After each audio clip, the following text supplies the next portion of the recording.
বলো কি বলবো বন্ধুরা। শীত শেষ হওয়ার আগে জানুয়ারির প্রথম উইকে 3 বন্ধু মিলে চলে গেছিলাম কলকাতা থেকে মাত্র 1.5 ঘন্টা দূরত্বে শরৎচন্দ্রের বাড়ির খুব কাছে এইরকম সুন্দর সাজানো গোছানো দেউলটি হোমস্টেতে গিয়ে উঠেছিলাম। মাত্র 1100 টাকার বিনিময়ে এইরকম সুসজ্জিত রুমের সঙ্গে 4 বেলা আনলিমিটেড খাওয়া দাওয়া ও সম্রাটদার আতিথেয়তায় মুগ্ধ হয়ে গেলাম।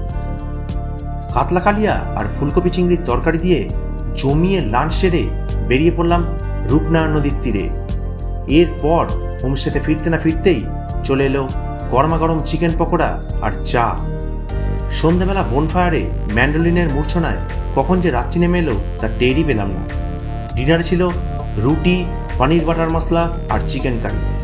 সকালে উঠে জানলা খুলতে মন ভরিয়ে দিল পুকুরের হিমেল বাতাস। সকালের ব্রেকফাস্ট ছেড়ে মন ভালো করার স্মৃতিকে সঙ্গী করে বাড়ির পথ ধরল।